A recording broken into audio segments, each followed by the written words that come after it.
Hey, hey, hey, beautiful Earth Angels Divine. Blessings as finds you enjoying a most spectacular day today. Welcome to Radiating Love with your host, moi, Roni Lipstein. So I am blessed to be here. It's 101. I just love numbers. Love them. And 1-1, it's like a 11-11 gateway through. And wow, what we're talking about on today's show has a lot to do with walking through gateways, transformation, transcendence, ascension, altered states of beingness, otherwise known to many of us as death. So, yeah, right? Suddenly the blissfulness of the day, the bright cheerfulness of my opening has suddenly got this heaviness on it by mere fact of the mention of death. Isn't that interesting? And that's actually what we're going to be talking about today, is this perception that we have surrounding death, our understanding of death, and this relationship that we have with death, and is it possible to calm that a little bit, to bring some serenity with respect therein. So, as you know, I love numbers. I also love synchronicities.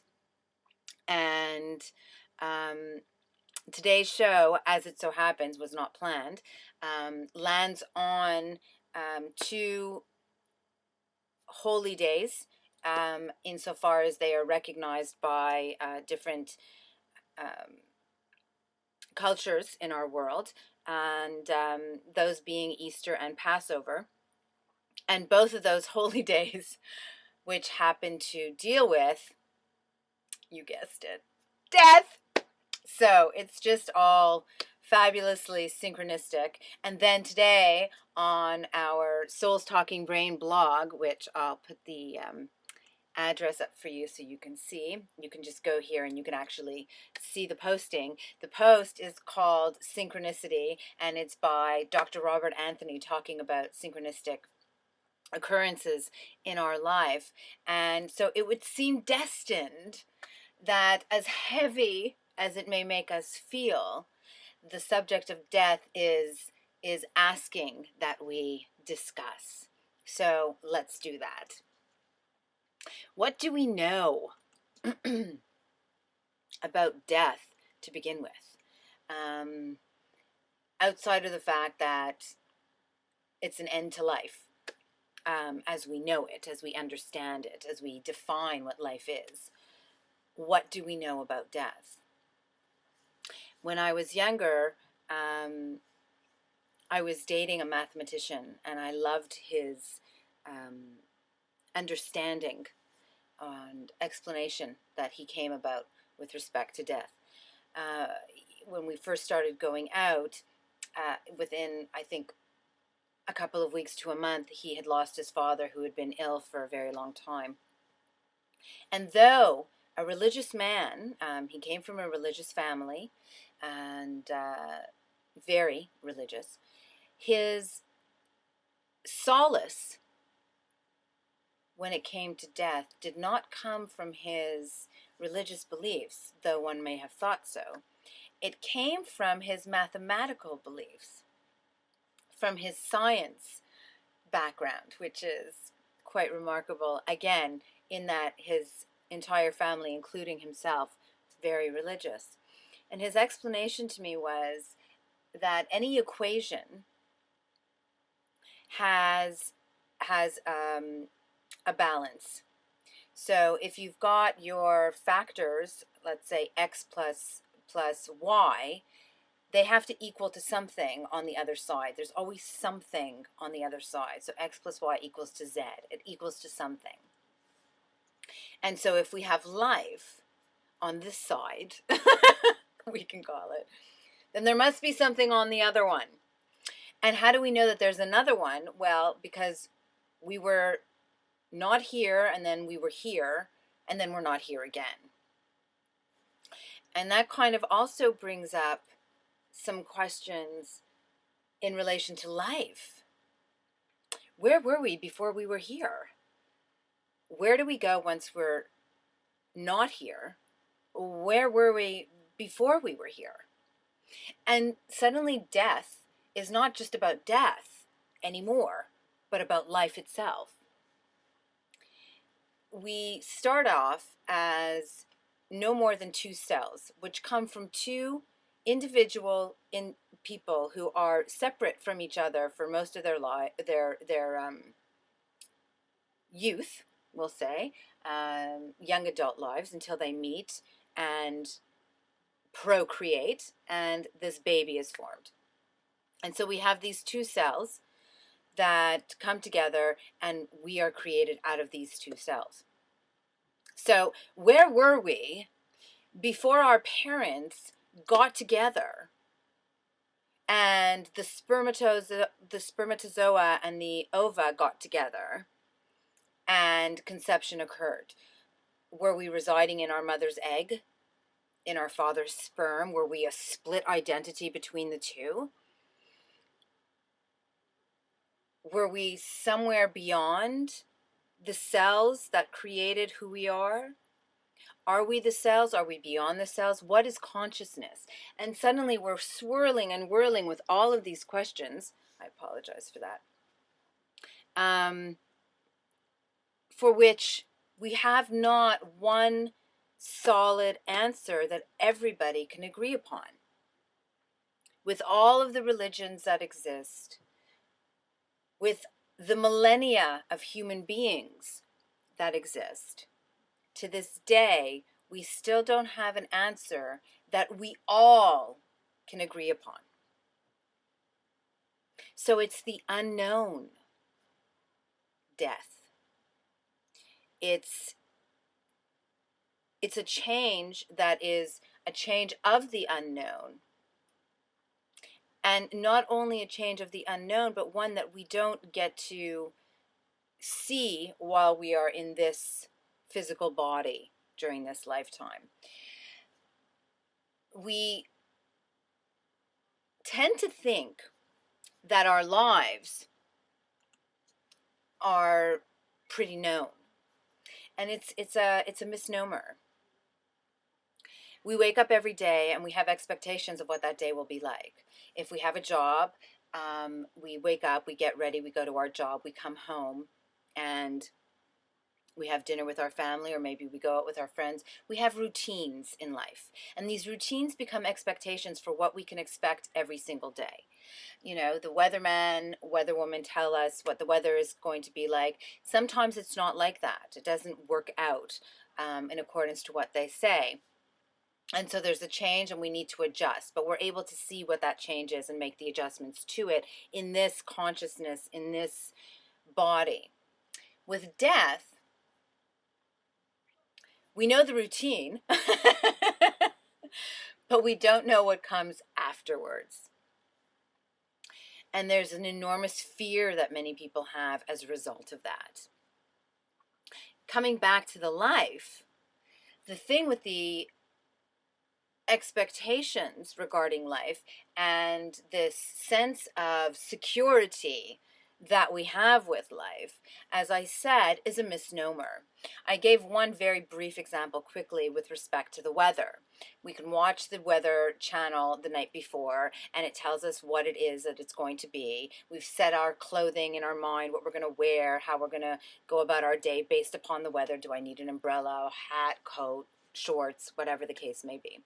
We wake up the next day and it's not what we thought. And so we deal with it. The thing is that we think that our lives, as routine as they may be, are pretty much set in stone, when in reality, the truth is that we never know what the next day will be. We never know what the next moment will be. Because the truth is that in any given moment, there is an infinite number of things that can occur that we know nothing about prior to their occurrence. And so our life is actually an experience of the unknown, which we have created some semblance of knowingness to assuage, calm the mind, I suppose.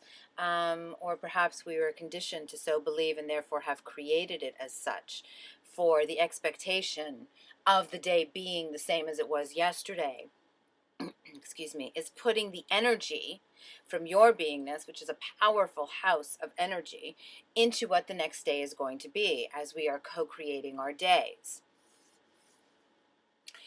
So there seems to be a discrepancy where we found a way to handle dealing with the unknown of our day-to-day lives and living them, not knowing and not going crazy and freaking out over it. But when it comes to death, this fear, 111, as I'm saying death, la la la la, this fear of the unknown becomes sometimes crippling and devastating until death has come. So there's this gripping fear when there is an impending death of someone that we know or of ourselves, again, because we don't know about the unknown. We don't know where we go to, the same way that we don't know where we come from. And though I myself have many theories and beliefs, and though there are many that exist, that is not today's show. We will come back to it another time. But the point for today's show is in dealing with death itself. And so when we are dealing with the impending potential, we are grappled by an enormous amount of fear. And yet, funnily enough, and this happens regardless of race, culture, religion, geography, somebody passes and you hear at the funeral, the wake, amongst the loved ones, commentaries like, they're in a better place now. Well, their suffering has ended. Life goes on. Thank goodness that they are now amongst the family members who have passed, and so on and so forth. And we find ways of assisting ourselves in dealing with something that prior to was so overwhelming to us that for some of us we are gripped into a stagnant state of fear, unable to move on. Just going to take a little drink.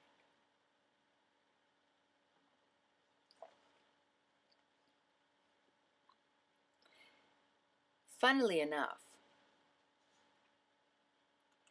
this state of fear regarding death is very much similar to things that we deal with in life.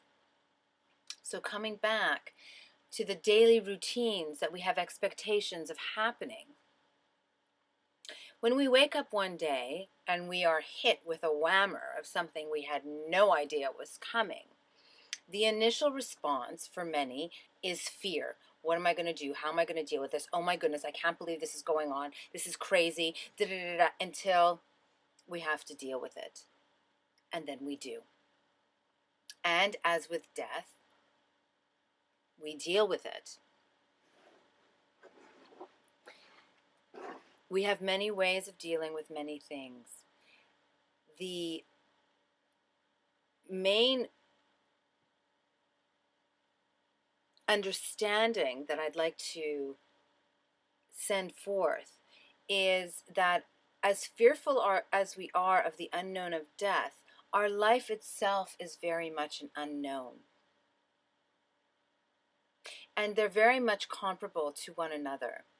In fact, the biggest fear that we have with respect to death is what the Buddhists sometimes call attachment. In truth, the fears that we have are not so much about what we're going to meet as much as it is what we're going to leave behind. For all we know, death can be the birth of what is life, and life can be seen as the death from the perspective of one who is transcended and no longer in physical body.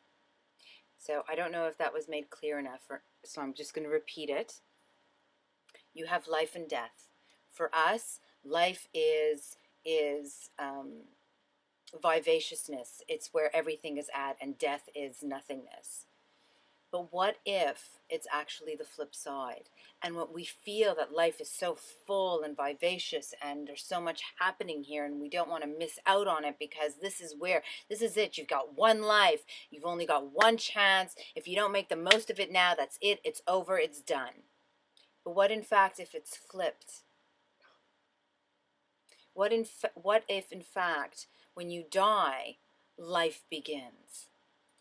What if when you die, you wind up having all of these experiences that are so unbelievable and filled and full, and all of the things that we think that we would be missing on are not only things that we're not missing, but they are amplified and exalted when we are in a transcended state that does not have the physical body, or at least the body to which we are aware. Because the one thing we know is that the physical body does not carry forward into death. Which brings up questions, of course, are we our body? If I cut my arm off, am I still me? If I lose a toe, am I still me? So there's a lot of questioning around life and death, indeed, and these fears that come about as a result. But as we have found a way to live, we can find a way to embrace death. And I should make a point here, my own little personal segue, if you will. There was a time that we lived until we were 30. That was really old. And there was a time before that we lived until we were 300. And I do believe that there have been times that we've lived for thousands of years, and I believe, as energetic beings, that we can live in these bodies, should we so choose, infinitum. And that death is something that is simply an altered state of beingness, which again, with our energy configuration, we can come in and out. So,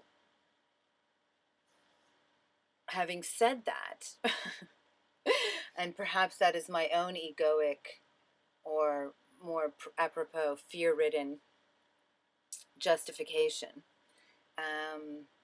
However, moving back into what we were discussing with respect to death, life, and attachments, the same way that we have fears of a relationship ending, losing a job, moving to a new location, looking for a home, change brings about fears in us until we embrace the change, until we are able to see the positives in it, until we are able to let go of our attachments to what we think we are going to miss.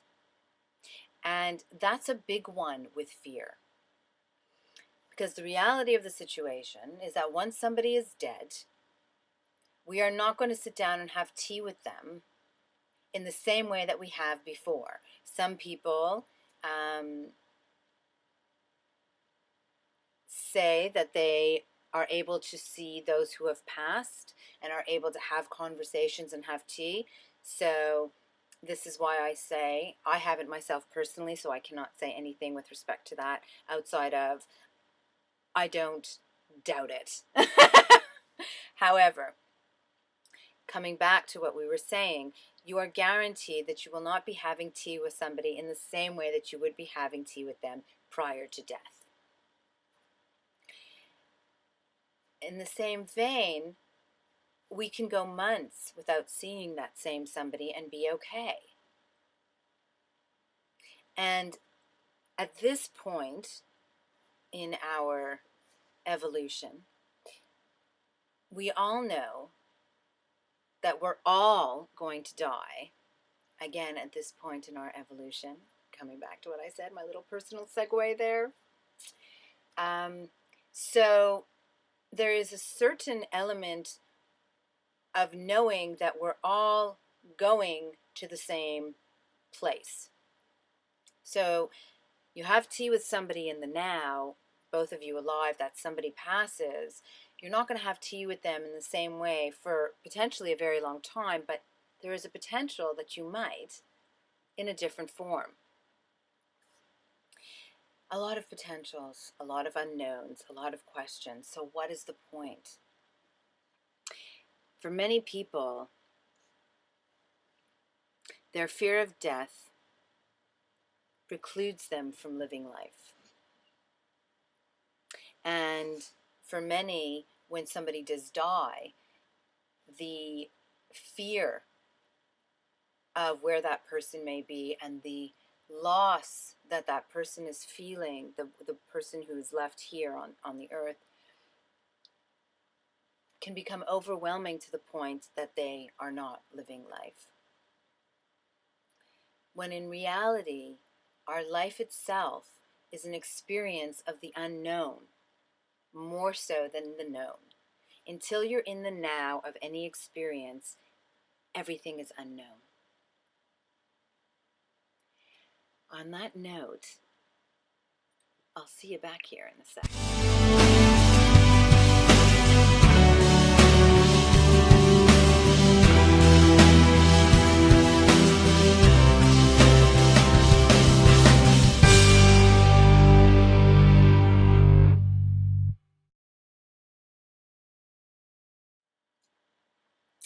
Death, life, and love. Below me, over here, there's a button where you can share the love. So please do share the love with all that you know. The show can be embed and shared on your social networks, your blogs, and any other means that you have available to you, including your smartphone. There is an app for Ustream on the iPhone, and I do believe that you can get to it just through any internet interface. So please do share the love with all you know. So coming back to our subject matter, we are wanting to be able to find ways that we can embrace death without necessarily welcoming death into our lives and saying, yes, I'm ready to go right now, but also not living life in a state of fear with respect to death. It is said by some that when we are able to face our fear of death, all of our fears start to fade away. It is said by some that the biggest fear, the root of all fears, is our fear of death. And again, I want to bring that back to what that encompasses, which in large part, as I mentioned earlier, brings us back to the Buddhist concept of attachment. And as creatures of habit that we are, we lovely human beings, earth angels divine, we get into the habit of expectation. You know, I expect to speak to my family once a week. I expect to see my son when I wake up every day. I expect certain things to happen. And when those things don't happen, it's like, whoa, something's wrong. And yet change happens. Children grow up and they move out of the house, and you go from seeing them every day to seeing them occasionally. Friends come and go, and this attachment that we have to everything creates the fear of losing what it is that we have. And the fear of losing what it is that we have keeps us from experiencing what is awaiting our embrace. And again, with death, we know not what is awaiting our embrace. But with life, we know not what is awaiting our embrace. The one thing we know with life and death is that there is a significant change, because we don't have the physical bodies that we once did. That's the only thing we know for sure, really. Because for all we know, the physical body in death may be buried away, but we have a light body. And for all we know, that light body may be more sensational, more emotive, and the experiences that we have through this light body may be so much more all-encompassing than ever we could imagine within our physical bodies. As much of a potential for negative outcomes in death is there a potential for positive. And again, this is also transcendent into life itself. In everyday life, we know not what the next millisecond of a millisecond of a millisecond will be. And we can put forward the energy that that next millisecond of a millisecond will be blissful. Or we can be in a state of fear because we don't know what it will be, and therefore declare that it must be something that we should be fearful of because it might be something horrible that is awaiting us. The choice is ours to make. And it is a choice because, again, we don't know in completion. Intrinsically, intuitively, innately, I would say that most of we know. However, in that we are living in this plane of existence upon this earth school with certain precepts for proving something to be truth, for having people accept something as being factual, we haven't those precepts with regards to death. There have been many who have had near-death experiences, many who have been declared dead scientifically by the doctors in the hospital room. This person is gone, only to have them come back to life. And many, if not most, recount stories that are extraordinarily similar to one another with regards to their near-death experiences, none of which include complete and utter obliteration. Everybody comes back to speak about experiences, conscious experiences that they have had.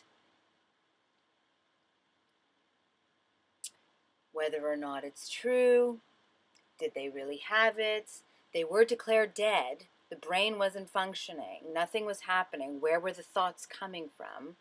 Did they wake up and suddenly spontaneously have all of these thoughts that occurred to them that this is what happened? It's doubtful. It's definitely doubtful. So again, the greatest fear I do believe that we have with respect to death is not so much about death itself, about the change and the transformation, but the attachments that we have and the fear of not being able to enjoy those attachments any longer. when we could just as easily be putting our energy into the knowingness that we might be, or I shouldn't say knowingness as it's all unknown, into the thought that we will be experiencing the experiences that we want to be experiencing with those that we are attached to, just in a different way. It's kind of I don't want to say a mantra, it's a lesson for life, death, really. And the lesson is that we have choice in every now as to how we are going to perceive, interpret, define, give meaning to any situation or circumstance that we experience, including those that we have not yet experienced, including those that are yet to be, including death. And so, knowing that we have this choice, and knowing that we can go from this to this with one thought, with one flick of the mind switch, it is left to us to make that choice. And it behooves us to do everything that we can to make the choice that is much more relaxed and blissfully happy, and allowing for the flow of life and energy and experiences than that which keeps us grappled in a stagnant vortex of negativity, which does nothing for us except rob us of anything positive that we can be experiencing in our lives and potentially after them. So, on that note, my lovelies, I would like to just bring your attention to a couple of wonderful addresses where we can go and share more love with one another. These addresses will be up, by the way, at the end of the show in the credits, so if you miss them now, get your pen ready and you can write them down. And of course, all of our shows are recorded. This, by the way, is where you can catch me on Twitter. And I would like to take you to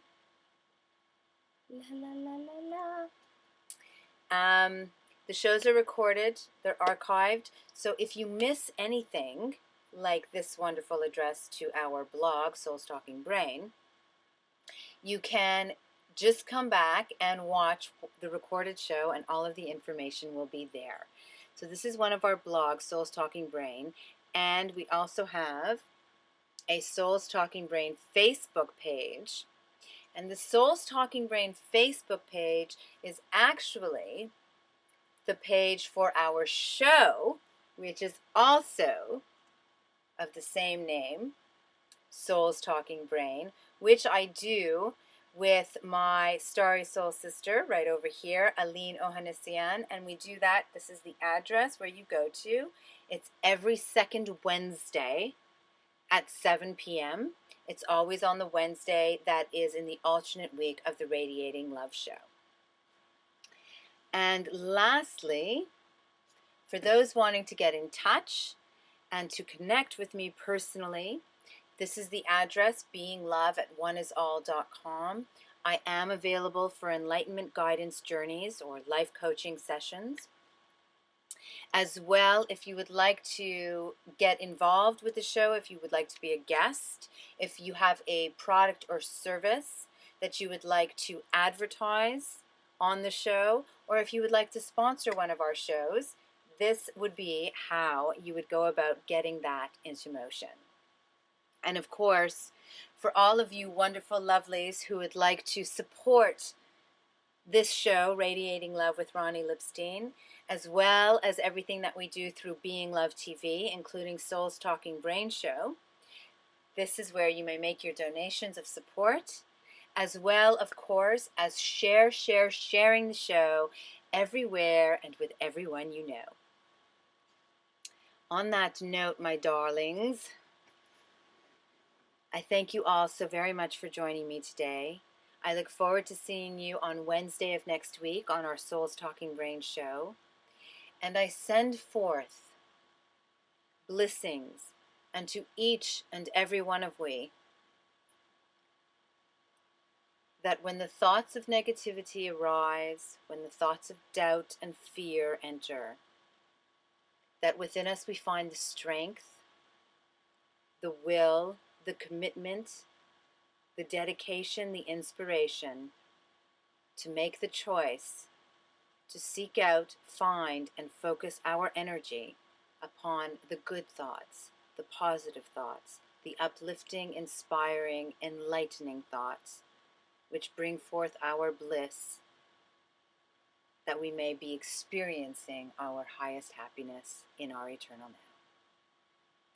In Lakesh Alakin, mwah! See you all again soon.